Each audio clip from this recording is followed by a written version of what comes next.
पंजाब ਦੀ party ਸਰਕਾਰ ਵੱਲੋਂ ਲਗਾਤਾਰ ਬੜੇ ਦਾਅਵੇ ਕੀਤੇ ਜਾ ਰਹੇ ਨੇ ਕਿ ਅਸੀਂ ਪੰਚਾਇਤੀ ਜ਼ਮੀਨਾਂ ਤੋਂ ਨਜਾਇਜ਼ ਕਬਜ਼ੇ ਛੁਡਵਾ ਰਹੇ ਹਾਂ। 9000 ਏਕੜ ਦਾ ਦਾਅਵਾ ਕੀਤਾ ਕਿ ਹੁਣ ਤੱਕ ਪਿੰਡਾਂ ਵਿੱਚੋਂ 9000 ਦੇ ਏਕੜ ਦੇ ਕਰੀਬ ਕਬਜ਼ਾ ਛੁਡਵਾਉਣ ਦੇ ਵਿੱਚ ਕਾਮਯਾਬ ਹੋਏ ਹਾਂ। ਤਾਂ ਇਸ ਨੂੰ ਲੈ ਕੇ ਪਿਛਲੇ ਮਹੀਨੇ 29 ਜੁਲਾਈ ਨੂੰ ਛੋਟੀ ਬੜੀ ਨਗਰ ਨਿਊ ਚੰਡੀਗੜ੍ਹ ਦੇ ਵਿੱਚ 2828 ਏਕੜ ਦਾ ਜ਼ਮੀਨ ਦਾ ਕਬਜ਼ਾ ਛੁਡਵਾਉਣ ਦਾ ਦਾਅਵਾ ਕਰਨ ਵਾਲੇ ਸੀਐਮ ਭਗਵੰਤ ਮਾਨ ਤੇ ਨਾਲ ਕੁਲਦੀਪ ਸਿੰਘ ਧਾਲੀਵਾਲ ਪੰਚਾਇਤ ਮੰਤਰੀ ਖੁਦ ਫੋਰਸ ਨੂੰ ਲੈ ਕੇ छोटी बड़ी नगर के पहुँचे सी, जिस नूं लैके 2828 एकड़ की जमीन लैके पहाड़ों के बैठ के कॉन्फ्रेंस भी की गई सी कि बड़े बड़े शाहूकारां ने बड़े बड़े मंत्रियों ने इस पिंड की जमीन के उत्ते कब्जा किया होया। पर इस वेले की एक बड़ी खबर तुहानूं दिखाउण जा रहे हैं कि हाई कोर्ट ने पंजाब सरकार नूं एक बड़ा झटका दिता है, जिथे कि दस्सिया जा रहा है कि 1200 एकड़ जमीन नूं लैके हाई कोर्ट के विच अज सुनवाई हुई है, जिस नूं लैके पंजाब सरकार तो जवाब मंगिया कि स्टे के बावजूद तुसीं कब्जा करन किवें गए हो। तो इस नूं लैके अगली तरीक भी पाई गई है। गलबात करने लई साडे नाल पिंड वासी ने, उन्हां नाल भी गलबात करदे हैं क्योंकि पिंड की जमीन सी, जिहड़ी जमीन के उत्ते सुनवाई भी हुई है वो पिंड की जमीन सी। पर ये पिंड वाले की सोचते हैं कि 1200 एकड़ की हाई कोर्ट की सुनवाई हुई है या फिर उन्होंने जमीन पर भी सुनवाई होनी चाहिए है। तो जिहड़ी जमीन पर दस्सिया जा रहा है कि 1200 एकड़ की जमीन पर सुनवाई हुई है कि उसके उत्ते स्टे सी, तो उसके बावजूद भी सरकार तो हुण जवाब मंगिया कि तुसीं कारण दसो कि भाई किस मुताबिक तुसीं कब्जा करन गए हो, तुहाडी जमीन ते स्टे सी जां नहीं। साडी जमीन ते भी हाई कोर्ट ने पहलां 7 पिंडां दे सरदार स्टे देती जी, मुल्लांपुर गरीबदास विच 7 पिंड पाए सीगे भी इन्हूं धक्के नाल कब्जा नहीं कर सकदे। उत्थे भी सरकार ने जी धक्का ही कीता। जिहड़ा हुण अज 1200 एकड़ दी गल होई है जी भी इह ते स्टे है जी, ये 1200 एकड़ भी छोटी बड़ी नग्गड़ दा ज्वाइंट रकबा जी 13,559 बिघे विचों 1200 एकड़ है जी। ये एक बड़ी कंपनी ने खरीदा हुआ है जी, इन्हां कोल दा बड़ा वकील भी है जी। असीं जिमीदार बंदे छोटे छोटे गरीब बंदे हैं जी। ये जमीन भी साडी इसी जमीन विचों ही है ना जी। अच्छा, किहड़ी कंपनी खरीदी तुहाडे पिंड की जमीन जिहड़ा हाई कोर्ट की सुनवाई हुई है 1200 एकड़? फौजा सिंह ने जी। फौजा सिंह ने? हाँ जी, कुआर कंपनी। कोई कंपनी? हाँ जी। अच्छा, ਉਹਦੇ ਵਿੱਚ ਸੁਣਵਾਈ ਹੋਈ ਹੈ? हाँ जी हाँ जी, उसी 1200 किले ਦੀ ਹੋਈ ਹੈ। ਅੱਛਾ, ਵੀ ਤੁਹਾਨੂੰ ਕੋਈ ਨੋਟਿਸ ਭੇਜਿਆ ਸੀ ਕਿ ਤੁਹਾਡੇ ਪਿੰਡ ਦੇ ਵਿੱਚ ਪਾਈ ਹੈ ਇਸ ਤਰ੍ਹਾਂ 2828 ਏਕੜ ਦਾ ਕਬਜ਼ਾ ਛਡਵਾਉਣ ਵਾਸਤੇ ਆ ਸਰਕਾਰ ਵੱਲੋਂ ਕੋਈ ਭੇਜਿਆ ਸੀ ਪਹਿਲਾਂ? नहीं सर, कोई नोटिस नहीं दिया, किसी ने नहीं कराया, कोई भी स्टे देखने तक भी तैयार नहीं रहे जी। वो पूरे पिंड ਨੂੰ फोर्स गैर सील करता, ਕਿਸੇ ਬੰਦੇ ਨੂੰ ਬਾਹਰ ਨਹੀਂ ਆਣ ਦਿਆ, ਕਿਸੇ ਨੂੰ ਨੇੜਾ ਨਹੀਂ ਉੱਥੇ ਜਾਣ ਦਿਆ, ਗੱਲ ਰੱਖਣੇ ਦਾ ਕੋਈ ਪੱਖ ਨਹੀਂ ਸੁਣਿਆ ਗਿਆ ਜੀ।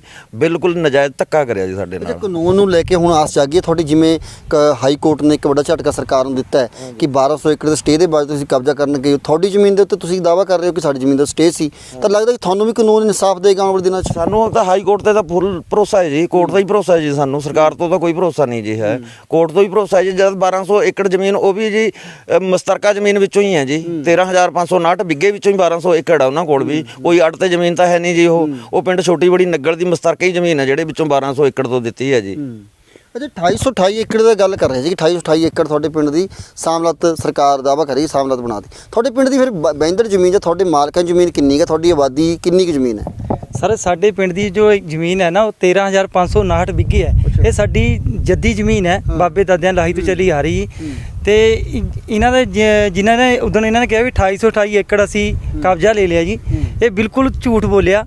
ਉਹਨਾਂ ਨੂੰ ਇਹ ਵੀ ਨਹੀਂ ਪਤਾ ਕਿ ਸਾਡੇ ਪਿੰਡ ਦਾ ਰਕਬਾ ਕਿੰਨਾ ਹੈ ਜੀ। ਜਿਹੜਾ ਪੰਚਾਇਤ ਮੰਤਰੀ ਕੁਲਦੀਪ ਸਿੰਘ ਧਾਲੀਵਾਲ ਆਏ ਸੀ, ਉਹਨਾਂ ਨੂੰ ਇਹ ਹੀ ਨਹੀਂ ਪਤਾ ਕਿ ਛੋਟੀ ਬੜੀ ਨਗਰ ਦਾ ਕਿੰਨਾ ਰਕਬਾ ਹੈ ਟੋਟਲ। ਹਾਂਜੀ, ਇਸ ਨੂੰ ਲੈ ਕੇ ਸਰਕਾਰ ਵੱਲੋਂ ਕਿਹਾ ਗਿਆ ਕਿ 265 ਕੁਛ ਕਰੀਬ ਮੇਰੇ ਖਿਆਲ ਜਿਹੜੀ ਪਿੰਡ ਦੇ ਕੋਲ ਜ਼ਮੀਨ ਹੈ 60 ਏਕੜ ਵਿੱਚ ਆਬਾਦੀ ਹੈ ਕਿ ਉਹ ਜ਼ਮੀਨ ਨੂੰ ਅਸੀਂ ਕੁਛ ਨਹੀਂ ਕਹਿ ਰਹੇ, ਕਿ ਇਹ ਤਾਂ ਜਿਹੜੇ ਵੱਡੇ ਵੱਡੇ ਫਾਰਮ ਹਾਊਸਾਂ ਨੇ ਖਰੀਦੇ ਹੋਏ ਸੀ, ਵੱਡੇ ਕੰਪਨੀ ਨੇ ਖਰੀਦੀ, ਉਹਨਾਂ ਦੇ ਖਿਲਾਫ ਕਾਰਵਾਈ ਕੀਤੀ ਹੈ। ਸਰ, ਵੱਡੇ ਫਾਰਮ ਹਾਊਸਾਂ ਦੇ ਕਿਸੇ ਨੇ ਨਹੀਂ, ਇਹ ਸਾਡੇ ਮਾਲਕਾਂ ਤੋਂ ਹੀ ਲਿੱਤਾ ਵਾ ਉਹਨਾਂ ਨੇ ਵੀ ਹਿੱਸਾ। ਸਾਡੇ ਨਾਲ ਕਿਸੇ ਨੇ ਕੋਈ ਧੱਕਾ ਨਹੀਂ ਕੀਤਾ। ਜਿਹੜਾ ਅਸੀਂ ਰਕਬਾ ਵੇਚਿਆ ਵਾ ਪਿੰਡ ਦੇ ਲੋਕਾਂ ਨੇ, ਮੰਨ ਲਓ ਜੀ ਕਿਸੇ ਨੇ ਵਿਆਹ ਕਰਨਾ ਜੀ ਜਾਂ ਮਕਾਨ ਪਾਣਾ ਜੀ, ਹੈ ਨਾ ਜੀ, ਉਹਨਾਂ ਨੇ ਆਪਣੀ ਜ਼ਮੀਨ ਵੇਚੀ ਹੈ ਜੀ। ਉਹਨਾਂ ਨੇ ਚਲੋ ਥੋੜੀ ਥੋੜੀ ਕਰਕੇ ਆਪਣੇ ਕਰ ਲਿਆ, ਕਿਸੇ ਨੇ 100 ਕਿੱਲਾ ਲੈ ਲਿਆ ਜੀ, ਮੰਨ ਲਓ ਇੱਦਾਂ ਹੀ। ਤੇ ਇਹ ਤਾਂ ਬਿਲਕੁਲ ਝੂਠ ਬੋਲੇ। ਇਹ ਜਿਹੜੀ ਸਟੇ ਲੱਗੀ ਹੈ ਨਾ ਜੀ, ਇਹ ਸਾਡੀ ਪਿੰਡ ਦੀ ਉਹ ਜ਼ਮੀਨ ਤੇ ਲੱਗੀ ਹੈ, ਤੇ ਜੇ ਉਹਨਾਂ ਤੇ ਸਟੇ ਹੈ ਤੇ ਸਾਡੀ ਜ਼ਮੀਨ ਤੇ ਵੀ ਸਟੇ ਹੈਗੀ ਹੈ ਜੀ, ਫਿਰ ਕਿੱਦਾਂ ਕਬਜ਼ਾ ਲਿਆ ਜੀ ਸਰਕਾਰ ਨੇ ਜੀ? ਅੱਛਾ, ਜਿਸ ਤਰ੍ਹਾਂ ਮਾਨ ਸਿੰਘ ਮਾਨ ਦੀ ਜ਼ਮੀਨ ਨੂੰ ਲੈ ਕੇ ਬਹੁਤ ਰੌਲਾ ਪਿਆ, ਪਿਛਲੇ ਉਹਨਾਂ ਨੇ ਵੀ ਕਾਨਫਰੰਸਾਂ ਕੀਤੀਆਂ, ਕਿੰਨੀ ਕੁ ਜ਼ਮੀਨ ਤੁਹਾਡੇ ਪਿੰਡ ਤੋਂ ਕਿੰਨੀ ਜ਼ਮੀਨ ਖਰੀਦੀ ਹੈ ਮਾਨ ਸਿੰਘ ਮਾਨ ਨੇ? ਉਹਨਾਂ ਕੋਲ ਜੀ 10-12 ਏਕੜ ਜ਼ਮੀਨ ਹੈ ਜੀ, ਬਾਕੀ ਸਾਰਾ ਝੂਠ ਬੋਲਿਆ ਜੀ। ਉਹ 125 ਏਕੜ ਪਰਿਵਾਰ ਕੋਲ? ਹਾਂਜੀ ਹਾਂਜੀ। ਤੇ ਜਿਹੜੀ 125 ਏਕੜ ਕਹਿ ਰਹੇ ਫਿਰ ਉਹ ਕਿੱਥੋਂ ਹੈ? ਇਹ ਤੇ ਬਿਲਕੁਲ ਉਹ ਤਾਂ ਜੀ ਡਾਕੂਮੈਂਟ ਲਿਆਣ ਸਾਬਤ ਕਰ ਦੇਣੀ ਸਰਕਾਰ। ਜੇ ਕੁਲਦੀਪ ਸਿੰਘ ਧਾਲੀਵਾਲ ਕਹੇ 125 ਏਕੜ ਜ਼ਮੀਨ ਹੈ ਉਹਨਾਂ ਕੋਲ ਨਾ, ਤਾਂ ਉਹ ਡਾਕੂਮੈਂਟ ਤਾਂ ਦਿਖਾ ਸਕਦੇ ਨੇ ਜੀ ਮੀਡੀਆ ਦੇ ਸਾਹਮਣੇ ਕਿਤੇ ਕਾਨਫਰੰਸ ਕਰਕੇ ਕਿ ਇਹ 125 ਏਕੜ ਜ਼ਮੀਨ ਸਿਵਲ ਸਿੰਘ ਮਾਨ ਦੇ ਨਾਮ ਹੈ ਨਾ ਜੀ, ਉਹ ਸਾਬਤ ਕਰਨ ਜੀ। ਅੱਛਾ, ਕਦੇ ਤੁਹਾਡੀ ਪਿੰਡ ਦੀ ਜ਼ਮੀਨ ਸਾਮਲਾਤ ਹੀ ਬਣੀ ਹੈ ਪੁਰਾਣੇ ਬਜ਼ੁਰਗਾਂ ਤੋਂ ਲੈ ਕੇ ਹੁਣ ਤੱਕ? ਜਿਹੜੀ ਸਰਕਾਰ ਹੁਣ ਦਾਅਵਾ ਕਰੇਗੀ ਸਾਮਲਾਤ ਬਣੀ ਹੋਈ ਸੀ ਤਾਂ ਕਰਕੇ ਸਾਮਲਾਤ ਬਣਾਈ ਹੈ? ਕੋਈ ਸਾਮਲਾਤ ਨਹੀਂ ਹੈਗੀ, ਸ਼ੁਰੂ ਤੋਂ ਸਾਡੇ ਬਾਪ ਦਾਦਿਆਂ ਤੋਂ ਚੱਲੀ ਆ ਰਹੀ ਹੈ ਜੀ। ਉਦਾਂ ਹੀ ਚੱਲੀ ਆ ਰਹੀ 1853 ਤੋਂ ਲੈ ਕੇ ਹੁਣ ਤੱਕ ਸਾਡੇ ਨਾਮ ਬੋਲਦੀ ਆ ਰਹੀ ਜੀ ਪਿੱਛੋਂ ਤੋਂ। ਅੱਛਾ, ਜਦੋਂ ਇੱਥੇ ਐਸਡੀਐਮ ਸਾਹਿਬ ਵੀ ਆਏ ਸੀ, ਤੁਸੀਂ ਉਹਨਾਂ ਨੂੰ ਆਪਣੀ ਰਜਿਸਟਰੀਆਂ ਕੋਈ ਡਾਕੂਮੈਂਟ ਦਿਖਾਏ ਨਹੀਂ, ਇੰਤਕਾਲ ਦਿਖਾਏ ਨਹੀਂ? ਉਹਨਾਂ ਨੇ ਇੱਕ ਸਾਡੇ ਨਾਲ ਡਾਕੂਮੈਂਟ ਦੇਖਣ ਦੀ ਕੋਈ ਕੋਸ਼ਿਸ਼ ਹੀ ਨਹੀਂ ਕਰੀ। ਸਾਡੇ ਪਿੰਡ ਨੂੰ ਸਾਰੇ ਨੂੰ ਘੇਰਾਬੰਦੀ ਕਰਕੇ ਨਾ ਜੀ ਤੇ ਦਮ ਦੇ ਕੇ ਉਹਨਾਂ ਨੂੰ ਸੀਐਮ ਸਾਹਿਬ ਨੂੰ ਬੁਲਾ ਕੇ ਉਹਨਾਂ ਨੇ ਕਹਿ ਦਿੱਤਾ ਵੀ ਅਸੀਂ 2828 ਏਕੜ ਤੇ ਕਬਜ਼ਾ ਕਰ ਲਿਆ ਜੀ। ਦੇਖਿਆ ਨਹੀਂ ਪਿੰਡ ਦਾ ਕੋਈ ਛੱਡੇ ਹੀ ਨਹੀਂ ਜੀ ਪਿੱਛੇ 2828 ਏਕੜ ਦੇ ਸਾਰੇ ਇੰਤਕਾਲ ਤੇ ਰਬਟ ਮਾਰਤੀ, ਕਹਿਤਾ ਵੀ ਸਾਰੀ ਜ਼ਮੀਨ ਹੈ। ਪਰ ਅਸੀਂ ਇਹ ਕਹਿੰਦੇ ਵੀ ਜੇ ਤੁਸੀਂ 2828 ਏਕੜ ਤੇ ਰਬਟ ਮਾਰੀ ਹੈ, ਪਿੰਡ ਦਾ ਰਕਬਾ ਤਾਂ ਦੱਸੋ ਕਿਹੜਾ ਹੈ? ਪਿੰਡ ਦਾ ਕੁਝ ਵੀ ਨਹੀਂ ਛੱਡੇ ਜੀ। ਅੱਛਾ, ਹੁਣ ਤੁਹਾਨੂੰ ਜਿੱਦਾਂ ਹਾਈ ਕੋਰਟ ਤੇ ਭਰੋਸਾ ਹੈ, ਮਾਨਯੋਗ ਹਾਈ ਕੋਰਟ ਤੇ, ਕਿਉਂਕਿ ਉਹਨਾਂ ਨੇ ਅੱਜ 1200 ਏਕੜ ਦੇ ਉੱਤੇ ਸੁਣਵਾਈ ਕੀਤੀ ਹੈ, ਸਰਕਾਰ ਤੋਂ ਜਵਾਬ ਵੀ ਮੰਗਿਆ, 17 ਤਰੀਕ ਪਾਈ ਗਈ ਹੈ, ਕਹਿੰਦਾ ਅਗਲੀ ਸਰਕਾਰ ਨੂੰ ਜਵਾਬ ਦੇਣਾ ਪਵੇਗਾ। ਤੁਹਾਨੂੰ ਲੱਗਦਾ ਕਿ ਤੁਹਾਨੂੰ ਵੀ ਇਨਸਾਫ ਮਿਲੇਗਾ ਹਾਈ ਕੋਰਟ ਤੋਂ? ਹਾਂਜੀ ਸਰ, ਸਾਡਾ ਤਾਂ ਜੋ ਇਹਦੇ ਵਿੱਚ ਸਾਡਾ ਭਲਾ ਹੋਣਾ ਪਿੰਡ ਦਾ ਤਾਂ ਕੋਰਟ ਦੇ ਵੱਲੋਂ ਹੀ ਹੋਣਾ ਜੀ। ਹਾਈ ਕੋਰਟ ਤੋਂ ਹੀ ਸਾਡੀ ਸੁਣਵਾਈ ਹੋਗੀ। ਪਰ ਜੀ ਅਸੀਂ ਤਾਂ ਇੰਨੇ ਜ਼ਿਆਦਾ ਗਰੀਬ ਬੰਦੇ ਆ ਜੀ, ਅਸੀਂ ਵਕੀਲ ਵੀ ਨਹੀਂ ਕਰ ਸਕਦੇ। ਮੰਨ ਲਓ ਜੀ ਉਹਨਾਂ ਨੇ ਦਾਅਵਾ ਕੀਤਾ ਸੀ ਕਿ ਅਸੀਂ ਵੱਡੇ ਬੰਦਿਆਂ ਦੇ ਕਬਜ਼ਾ ਛਡਾਉਣਾ ਜੀ, ਉਹ ਕਰਨਾ। ਉਹਨਾਂ ਨੇ ਤਾਂ ਵਕੀਲ ਵੀ ਕਰ ਲਿਆ ਜੀ, ਉਹ ਤਾਂ ਅੱਜ ਪੇਸ਼ ਹੋ ਗਏ ਕੋਰਟ 'ਚ ਜਾ ਕੇ, ਉਹਨਾਂ ਨੂੰ ਟਾਈਮ ਵੀ ਮਿਲ ਗਿਆ ਜੀ। ਅਸੀਂ ਤਾਂ ਗਰੀਬ ਬੰਦੇ ਆ ਜੀ, ਆਪਾਂ ਵਕੀਲ ਵੀ ਨਹੀਂ ਕਰ ਸਕਦੇ। ਉਹ ਸਰਕਾਰ ਤਾਂ ਕਹਿ ਰਹੀ ਅਸੀਂ ਗਰੀਬਾਂ ਜ਼ਮੀਨਾਂ ਨੂੰ ਕੁਝ ਵੀ ਨਹੀਂ ਕਹਿ ਰਹੇ। ਸਰ ਸਾਡਾ ਛੱਡਿਆ ਹੀ ਕੁਝ ਨਹੀਂ। ਸਾਡਾ 2828 ਏਕੜ ਦਾ ਦਾਅਵਾ ਕਰ ਰਹੇ ਜੀ ਕਿ 2828 ਏਕੜ ਛੋਟੀ ਬੜੀ ਨਗਰ ਤੋਂ ਅਸੀਂ ਕਬਜ਼ੇ 'ਚ ਲੈ ਲਿਆ ਜੀ। ਲੱਗਦਾ ਕਿ ਆਸ ਦੀ ਕਿਰਨ ਜਾਗੀ ਹੈ ਕਿ ਅੱਜ ਹਾਈ ਕੋਰਟ ਨੇ ਤੁਹਾਡੇ ਪਿੰਡ ਨੂੰ ਵੀ, ਕਿਉਂਕਿ ਤੁਹਾਡੇ ਪਿੰਡ ਦੀ ਜ਼ਮੀਨ ਦੱਸਿਆ ਜਾ ਰਿਹਾ ਉਹੀ ਜ਼ਮੀਨ। ਹਾਂਜੀ ਹਾਂਜੀ ਹਾਂਜੀ, ਹਾਈ ਕੋਰਟ ਤੇ ਤਾਂ ਪੂਰਾ ਭਰੋਸਾ ਜੀ, ਪੂਰਨ ਵਿਸ਼ਵਾਸ ਵੀ ਹੈ ਜੀ। ਤੁਹਾਨੂੰ ਵੀ ਲੱਗਦਾ ਕਿ ਤੁਹਾਡੇ ਨਾਲ ਧੱਕਾ ਕੀਤਾ ਸਰਕਾਰ ਨੇ? ਬਿਲਕੁਲ ਬਿਲਕੁਲ ਸਰ, ਜ਼ਿਆਦਾ ਨਜਾਇਜ਼ ਧੱਕਾ ਕੀਤਾ ਜੀ। ਠੀਕ ਹੈ, ਬਿਲਕੁਲ। ਤਾਂ ਦੇਖੋ ਕਿ ਇਹ ਸਨ ਪਿੰਡ ਵਾਸੀ ਜਿਨ੍ਹਾਂ ਵੱਲੋਂ ਦੱਸਿਆ ਗਿਆ ਕਿ ਸਾਡੇ ਨਾਲ ਸਰਕਾਰ ਨੇ ਧੱਕਾ ਕੀਤਾ, ਇੱਥੇ ਫੋਰਸ ਲਿਆਣ ਕੇ ਸਾਨੂੰ ਘਰਾਂ ਦੇ ਵੀ ਡੱਕ ਦਿੱਤਾ, ਚਾਰੇ ਪਾਸੇ ਫੋਰਸ ਲਗਾ ਦਿੱਤੀ, ਸਾਡੀ ਸੁਣਵਾਈ ਨਹੀਂ ਕੀਤੀ, ਅਫਸਰ ਸੁਣਨ ਨੂੰ ਤਿਆਰ ਨਹੀਂ ਸੀ। ਇਸ ਨੂੰ ਲੈ ਕੇ ਅੱਜ ਫੌਜਾ ਸਿੰਘ ਦੇ 1200 ਏਕੜ ਜ਼ਮੀਨ ਦਾ ਜਿਹੜਾ ਮਾਮਲਾ ਸੀ, ਇਸ ਨੂੰ ਲੈ ਕੇ ਕੋਰਟ ਦੇ ਵਿੱਚ ਮਾਨਯੋਗ ਹਾਈ ਕੋਰਟ ਦੇ ਵਿੱਚ ਸੁਣਵਾਈ ਸੀ, ਜਿਸ ਨੂੰ ਲੈ ਕੇ ਸਰਕਾਰ ਨੂੰ ਇੱਕ ਵੱਡਾ ਝਟਕਾ ਹਾਈ ਕੋਰਟ ਨੇ ਦਿੱਤਾ ਕਿ ਜਿਸ ਜ਼ਮੀਨ ਦੇ ਉੱਤੇ ਸਟੇ ਸੀ, 1200 ਏਕੜ ਦੀ ਸੁਣਵਾਈ ਹੋਈ ਸੀ ਕਿ ਜ਼ਮੀਨ ਦੇ ਉੱਤੇ ਸਟੇ ਸੀ, ਫਿਰ ਉਸ ਦੇ ਬਾਵਜੂਦ ਤੁਸੀਂ ਕਬਜ਼ਾ ਕਰਨ ਕਿਉਂ ਗਏ ਹੋ, ਜਾਂ ਫਿਰ ਉਹਨਾਂ ਨੂੰ ਨੋਟਿਸ ਪਹਿਲਾਂ ਕਿਉਂ ਨਹੀਂ ਦਿਆ। ਤਾਂ ਇਸ ਨੂੰ ਲੈ ਕੇ ਸਰਕਾਰ ਨੂੰ ਇੱਕ ਜਵਾਬ ਮੰਗਿਆ, 17 ਤਰੀਕ ਪਾਈ ਗਈ ਦੱਸਿਆ ਜਾ ਰਿਹਾ। ਤਾਂ ਇਸ ਨੂੰ ਲੈ ਕੇ ਵਕੀਲ ਜਿਹੜੇ ਨੇ ਫੌਜਾ ਸਿੰਘ ਦੇ ਮੇਨ ਉਸ ਕੰਪਨੀ ਦੇ ਵਕੀਲ ਨੇ, ਉਹਨਾਂ ਨਾਲ ਗੱਲਬਾਤ ਕਰਦੇ ਹਾਂ ਕਿ ਉਹ ਇਸ ਮਾਮਲੇ ਬਾਰੇ ਕੀ ਕਹਿ ਰਹੇ ਨੇ, ਕਿ ਕਿੰਨੇ ਏਕੜ ਉੱਤੇ ਜ਼ਮੀਨ ਦੇ ਉੱਤੇ ਸਟੇ ਆਈ, ਜਿਹੜੀ ਸਟੇ ਦੇ ਬਾਵਜੂਦ ਸਰਕਾਰ ਨੇ ਕਬਜ਼ਾ ਕੀਤਾ, ਪੂਰੇ ਪਿੰਡ ਦੀ ਜ਼ਮੀਨ ਦੇ ਉੱਤੇ ਸਟੇ ਹੈ ਜਾਂ ਫਿਰ ਉਹਨਾਂ ਦੀ 1200 ਏਕੜ ਜ਼ਮੀਨ ਦੇ ਉੱਤੇ ਸੁਣਵਾਈ ਹੋਈ ਹੈ। ਇਸ ਨੂੰ ਲੈ ਕੇ ਵਕੀਲ ਸਾਡੇ ਨਾਲ ਜੁੜਨਗੇ, ਉਹਨਾਂ ਨਾਲ ਗੱਲਬਾਤ ਕਰਦੇ ਹਾਂ ਕਿ ਉਸ ਮਾਮਲੇ ਬਾਰੇ ਕੀ ਕਹਿ ਰਹੇ ਨੇ। ਹੈਲੋ, ਸਤਿ ਸ਼੍ਰੀ ਅਕਾਲ ਸਰ। ਸਤਿ ਸ਼੍ਰੀ ਅਕਾਲ ਜੀ। ਸਰ ਹਰਤੇਜ ਬੋਲ ਰਹੇ ਜੀ, HN1 ਨਿਊਜ਼ ਚੈਨਲ ਤੋਂ ਨਾ। ਹਾਂਜੀ, ਐਡਵੋਕੇਟ ਸਾਹਿਬ ਬੋਲ ਰਹੇ ਜੀ? ਬੋਲ ਰਹਾ ਹੂੰ ਜੀ। ਸਰ ਇਹ ਜਿਹੜਾ 1200 ਏਕੜ ਤੇ ਜਿਹੜੀ ਸਟੇ ਦਾ ਮਾਮਲਾ ਹੈ ਕਿ ਹੁਣ ਹਾਈ ਕੋਰਟ ਨੇ ਪੰਜਾਬ ਸਰਕਾਰ ਨੂੰ ਨੋਟਿਸ ਭੇਜਿਆ, ਉਹਦਾ ਪੂਰਾ ਮਾਮਲਾ ਕੀ ਹੈ ਜੀ, ਉਹਦੇ ਬਾਰੇ ਪੁੱਛਣਾ ਸੀ ਤੁਹਾਨੂੰ। सर ये प्रोसीडिंग चली थी हमारे केस में। हाँ जी हाँ जी। तो जो निचली अदालत है, मतलब सेक्शन 11 की प्रोसीडिंग डाली थी विलेज कॉमन लैंड एक्ट में। हाँ जी।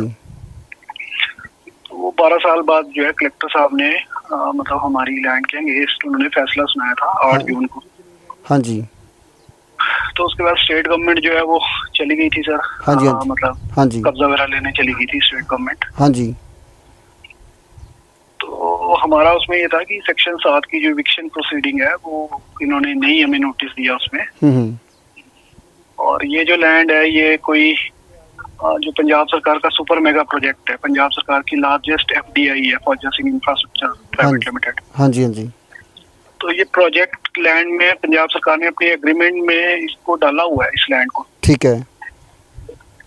तो एक तरफ आप मतलब पंजाब सरकार ये कह रही है कि पंजाब में फॉरेन डायरेक्ट इन्वेस्टमेंट लाओ, ठीक है जी। हाँ जी हाँ जी हाँ जी। तो फॉरेन डायरेक्ट इन्वेस्टमेंट आ गई। हाँ जी। फिर उसके बाद वो कह रहे हैं कि भाई आपको अगर सुपर मेगा प्रोजेक्ट बनना है तो उसके लिए जो मिनिमम रिक्वायरमेंट है लैंड की, मान लीजिए 1000 एकड़ है। हाँ जी। तो इन्वेस्टर ने आके पंजाब में 1000 एकड़ लैंड खरीद ली। हाँ जी। फिर उस लैंड को कम्युनिकेट कर दिया पंजाब सरकार को। पंजाब सरकार ने जो लैंड है वो अपने एग्रीमेंट में डाल दी। हाँ जी। एग्रीमेंट डालने के बाद डेवलपर अपनी अगली कार्रवाई करने लग गया। हाँ जी हाँ जी हाँ जी। तो आपने पैरेलल उसके ऊपर प्रोसीडिंग चला दी कि एक तरफ ये लैंड जो है सरप्लस लैंड है और दूसरी तरफ आपने Punjab village common land act में आपने दूसरी प्रोसीडिंग चला दी। बिल्कुल डबल हो गया जी। हाँ जी। डबल हो गया, डबल प्रोसिक्यूशन करने लग गए। हाँ। जो FDI आपने खुद इनवाइट करी पंजाब में। हाँ जी हाँ जी। आपने उसके साथ एग्रीमेंट करे। हाँ जी। आपने उसकी लैंड अपने एग्रीमेंट में कैप्चर कर ली। हाँ जी हाँ जी। आपने बोला कि इससे बच्चों को रोजगार जनरेट होएगा, हाँ जी। इंफ्रास्ट्रक्चर डेवलप होएगा। हाँ जी। तो ये मतलब ये हमने वही हाई कोर्ट में हम गए थे कि ये सब हो रहा है हमारे साथ, मतलब। हाँ जी। तो हम आगे आइंदा से मतलब फ्यूचर इन्वेस्टमेंट क्यों लाएंगे फिर पंजाब में, अगर ऐसा ही करना है। हाँ जी हाँ जी। हाँ जी।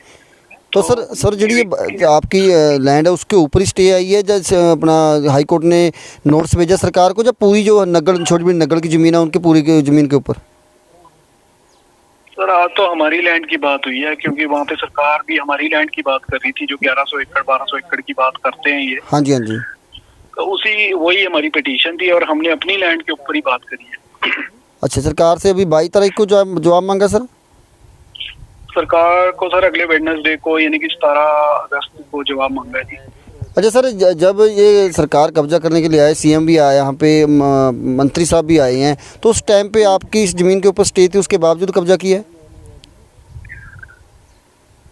देखो वो तो पॉलिटिकल लोग हैं, उन पे तो अपना नहीं कमेंट करना बनता कोई हाँ भी। जी, वो हाँ तो जी। जैसे भी आए ठीक है, आगे हाँ कोई जी, बात नहीं। हाँ जी। लेकिन हाँ, जो FCR साहब थे उन्होंने हमारी लैंड पूरी 1200 एकड़ लैंड के ऊपर स्टे दिया हुआ था। हाँ जी, और वो जो स्टे है वो हमने बकायदा उनको दिखाया, हाँ जी, SDM साहब को भी दिखाया, पटवारी साहब सबको दिखाया हमने। हाँ जी, और उसकी हमने रिटर्न कम्युनिकेशन भी हम पहले ही कर चुके हैं हाँ जी, कि जनाब ये स्टे है तो प्लीज आप कोई एडवर्स या कोर्सिव एक्शन मत लेना, मतलब। हाँ जी, हाँ जी, और अभी हमारी जो अपील है वो मतलब अपीलेबल पीरियड है, मतलब हाँ जी, उसके अंदर 60 दिन का टाइम होता है, तो हमने अपील फाइल करी हुई है पैरेलल। ओके, तो अभी ये मैटर खत्म नहीं हुआ। हाँ जी, अभी हाँ जी। ये कमिश्नर साहब के पास जाएगा, कमिश्नर साहब के बाद ये FCR साहब के पास जाएगा, FCR साहब के बाद जो है आप हाई कोर्ट भी जा सकते हैं। वो Punjab village common land act के अंदर ही वो सारे प्रावधान है। हाँ जी, हाँ जी, हाँ जी। तो मतलब सरकार का नहीं बनता था कि वो कलेक्टर साहब के फैसले के बाद इमीडिएटली कब्जा लेने चले जाते हैं। हाँ जी, हाँ जी, और हमने तो अपनी लैंड को प्रोटेक्ट करने के लिए उस पर स्टे लिया था, और वहाँ पे हमने सरकार को रिटर्न में लिखित में कम्युनिकेशन करी हुई है हाँ जी, कि सर हमारी लैंड पे ऐसे ऐसे स्टे है FCR साहब का, हाँ जी, हाँ जी, तो आप प्लीज। उन्होंने उस अपने जो उनके ऑफिसर्स हैं FCR साहब, उनकी भी बात नहीं मानी उन्होंने। हाँ जी। तो फिर मतलब हमारे पास कोई ऑप्शन नहीं रही कि तो फिर हम हाई कोर्ट ही जाते थे, हमने यही किया फिर।